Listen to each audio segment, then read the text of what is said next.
चौपल। दाल Chaupal.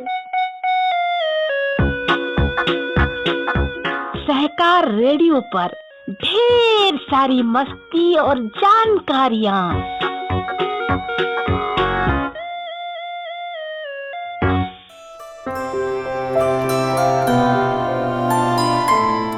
Hello बच्चों, सहकार radio के कार्यक्रम बाल चौपाल में आज आपके साथ हूँ मैं सुनीता। आज मैं आपको सुनाऊंगी एक ऐसे घुमक्कड़ की कहानी जिसने प्रकृति को भी प्यार किया और मनुष्य को भी, जिसने जानवरों का दिल भी अपने प्यार से जीत लिया। इस कहानी को प्रकाशित किया है भारत ज्ञान विज्ञान समिति ने। तो सुनो कहानी जॉनी एप्पलसीड।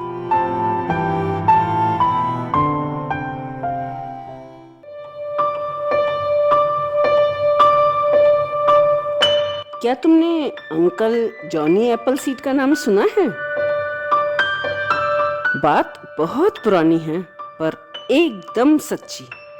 26 सितंबर 1774 को अमेरिका के लियोमिस्टर शहर में जॉन चैपमैन का जन्म हुआ, परंतु बाद में उन्हें अंकल जॉनी एप्पलसीड के नाम से जाना गया। तो उनका ये नाम क्यों और कैसे पड़ा, ये इस कहानी में पता लगेगा। एक दिन बहुत देर तक घूमने फिरने के बाद जॉनी सुस्ताने के लिए एक पेड़ के नीचे बैठ गए। सूरज की गर्म धूप उनकी पीठ को सेक रही थी और हरी घास उनके तलवों को सहला रही थी। जॉनी ने अपनी थैली में से एक सेब निकाला और उसे खाया। सेब खत्म होने के बाद वो अपनी हथेली पर पड़े सेब के भूरे बीजों को घूरने लगा। जॉनी सोचने लगा, अगर सेब के बीजों को इकट्ठा करके उन्हें जमीन में बोया जाए तो जल्दी ही सारा देश सेब के पेड़ों से हरा भरा हो जाएगा। जॉन चैपमैन अमेरिका के पूर्वी भाग में रहता था। वहाँ पर काफी लोग पहले से ही बस गए थे, परंतु बहुत से पायनियर अभी भी बसने के लिए पश्चिम की ओर पलायन कर रहे थे। पश्चिम में तो कहीं घर थे नहीं, सिर्फ गांव थे। सड़कें भी नहीं थीं, पगडंडियां थीं। पायनियर अपनी बंद घोड़ा गाड़ियों में सामान लादकर बीहड़ जंगलों में से होते हुए लंबी और खतरनाक यात्राएं तय करते थे।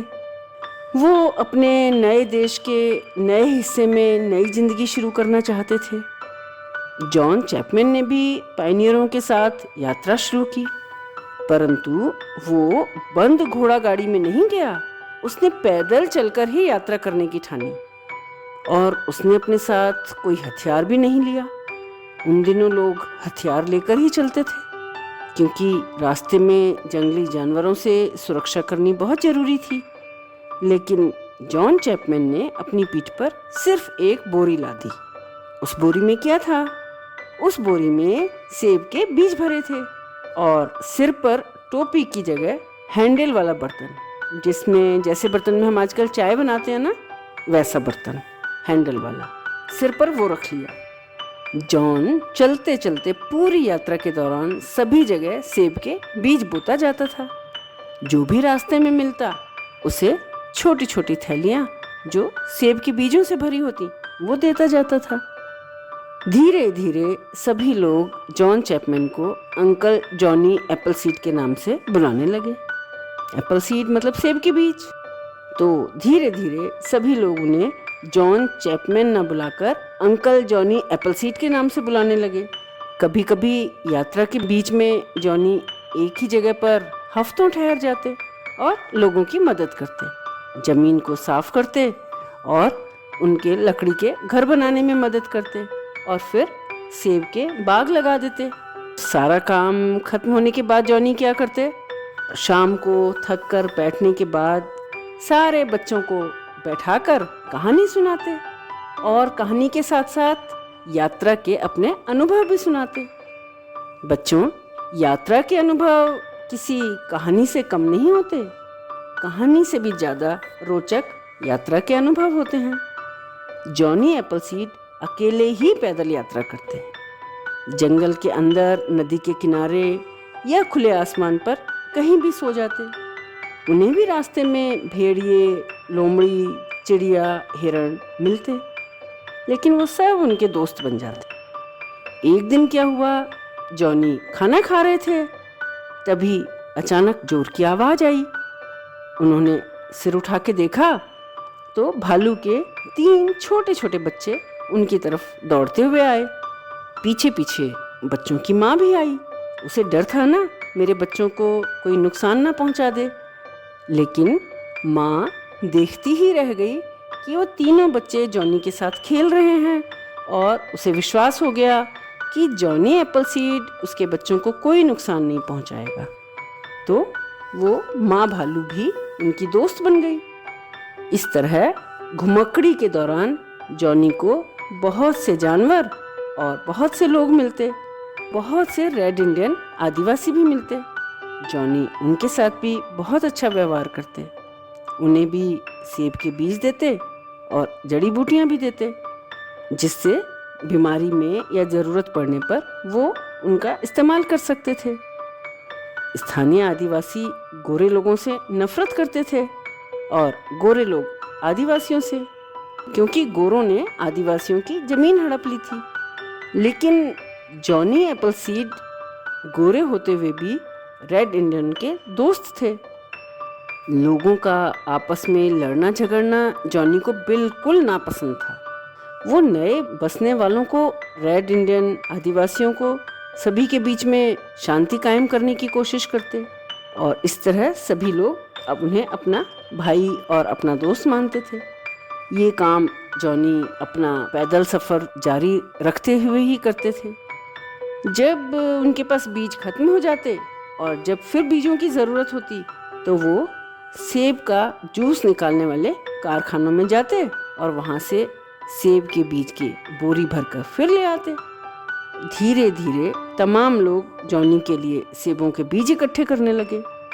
उन्हें लगा कि इधर से जब आएंगे जॉनी एप्पलसीड के पास, सेब के बीज खत्म हो जाएंगे तो हम उन्हें दे देंगे। इस तरह जॉनी एप्पलसीड की यात्रा जारी रही। वो जब अपने पुराने दोस्तों के घर जाते तो वहाँ सेबों से लदे पेड़ों को देखते तो उन्हें बहुत खुशी मिलती और वो खुशी से झूम उठते। फिर एक साल ऐसा आया जब जाड़े के मौसम में बहुत कड़ाके की ठंड पड़ी।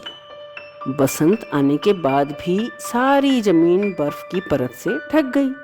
पेड़ों की टहनियों पर एक भी नया पत्ता नहीं निकला। फिक्र के मारे जॉनी ना तो खाना खा सके और ना सो सके। उन्हें डर था कहीं उनके सेब के पेड़ मर ना जाए।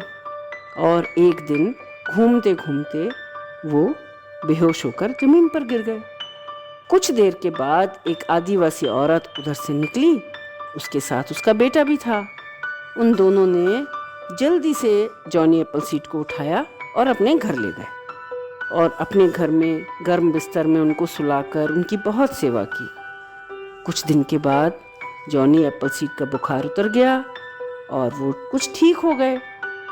उन्होंने अपनी आंखें खोली और मुस्कुराए और कुछ गर्मी महसूस हुई, जिससे वो समझ गए कि बसंत आ गया है। और फिर वो उठे और फिर चल पड़े। जॉनी एप्पलसीड बहुत संवेदनशील पायनियर थे। बहुत सालों तक जिए और जहाँ भी गए सभी जगह सेब के पेड़ लगाए। उनके लगाए हुए कुछ पेड़ आज भी खड़े हैं। आज भी हम उन पेड़ों को देख सकते हैं। उनके तनों की छाल पर कुछ झुर्रियाँ जरूर आ गई हैं, लेकिन सेबों से वो अभी भी लदे हैं। पेड़ लगाने और फल उगाने का अनमोल सबक जॉनी एप्पलसीड ने दुनिया के सारे इंसानों को सिखाया, जो आज भी हम जानते हैं। तो बताओ कैसी लगी जॉनी एप्पलसीड की कहानी?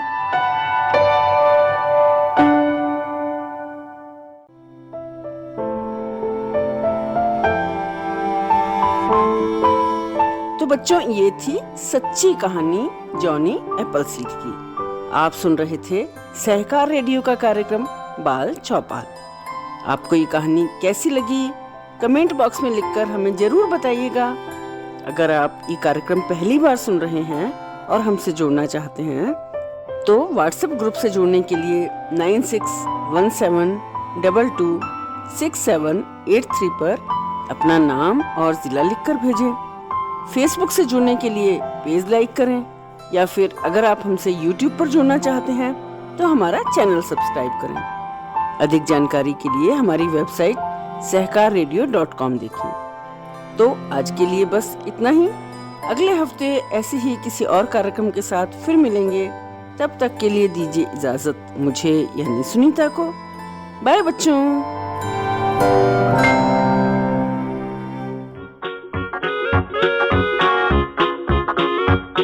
बाल चौपन, बाल चौपन,